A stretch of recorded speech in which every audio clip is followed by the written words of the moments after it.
Bulan naman sang Enero, ang tion nga ginabantayan sa mga Ilonggo tungod sa Dinagyang Festival. Apang baliskad sa naandan nga tuigan nga selebrasyon ang sumunga tuig ang pinasahi.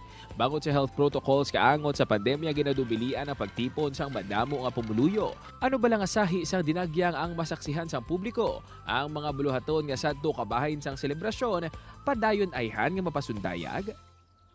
Mga puso, makaupod ta sa bunga agang presidente sang Iloilo Festivals Foundation Incorporated, si Attorney Jobert Peña Florida. Hi Attorney, good morning and welcome to GMA Regional TV Early Edition. May aga, Happy New Year! Hidlaw man ta kay Attorney ba? Happy New Year, Adrian. Kag kita nagatamyaw sa isa ka maayo gid nga aga sa tanan naton nga kapuso all over Western Visayas.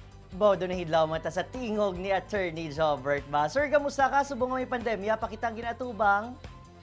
Well, pareho sa imo kag pareho sa kadamaan sa atong mga pumuluyo kita ang padayon nga using the battle cry of Iloilo City bato, no? Iloilo padayon nga nagapakigbato, nagapangita sang ways and means in order not only to survive but to thrive in this time of pandemic.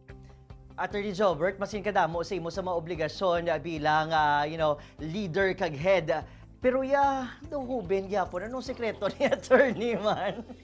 Well, ang secret siguro, Adrian, is that we should always maintain a positive mindset, no? Yes, And that's true. always approach everything in good faith and believe in the goodness of every individual. Wow, what a great way to start our day today. Attorney, first question, magapadayon gid ang selebrasyon sang Iloilo Dinagyang 2021 sa pihak sang pandemya nga aton ginasugata subong. Paano naton ipatigayon, Attorney? All systems go ang Dinagyang 2021 apang Adrian ini ang dalo naton sa lain nga platform because Okay. we are now in the new normal kani ini ginatawag naton Dinagyang Digital 2021 kag mag-explore kami sa uncharted territories paagi ini sa pagdala sang Dinagyang hindi lang sa traditional media naton because ara gihapon ang radio, print, as well as television. Yes. And that's the good news. And social media. Attorney Jobert, ikaayong lawas ang mayor nga focus sang tanan-tanan agud syempre agud hindi matapikan sang COVID-19. Paano ta ginapasiguro nga hilway sa infection sang COVID-19 ang mga partisipante para sa aton nga virtual performances? Wala tagig ginakalimtan ng mga health protocols and that is the main reason why inadala naton ang Dinagyang in the digital platform. But at the same time, ang aton mga participants ang gin-screen gid naton. And kita nalipay to report sa aton nga mga kapuso nga human na ang Dinagyang 2021 as we speak. Natapos na namon shoot as of December 21 ang tanan naton nga mga 7 participating tribes. Kag may mga very creative inputs ang aton nga mga artists. Kung sa diin, we only used a total of 30 performers. Yes.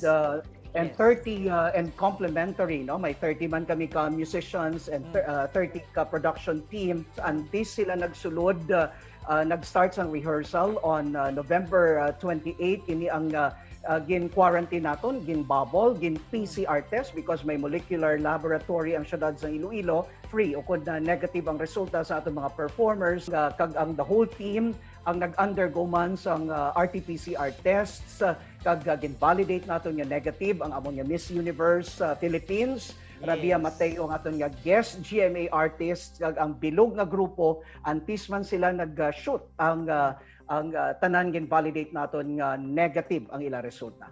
Sa mga pumuluyo nga luyag makitang performances sa mga nagkalailain nga tribo, ang mga supporters nila, Attorney, paano bala naton malantaw ang 2021 Dinagyang experience?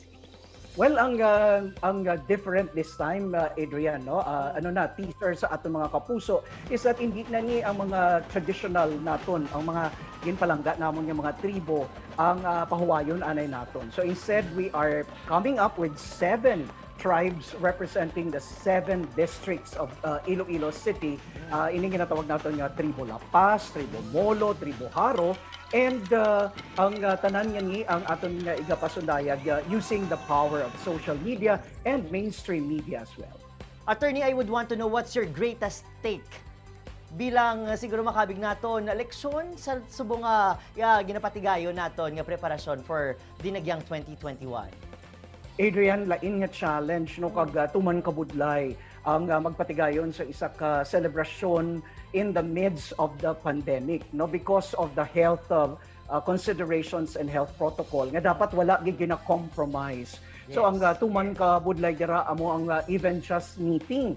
Mag-meet kita sa atong mga different committees via pareho sa ginaubran naton subong no using different social media platforms. Yeah. That constitutes the challenge no paano mo ipatigayon ang tanan nga mga activities ang dinagyang at the same time ensuring nga wala ta gina-compromise ang health sa aton mga pumuluyo. All the more, this is the time to show our resiliency and our faith and devotion to Senor Santo Niño.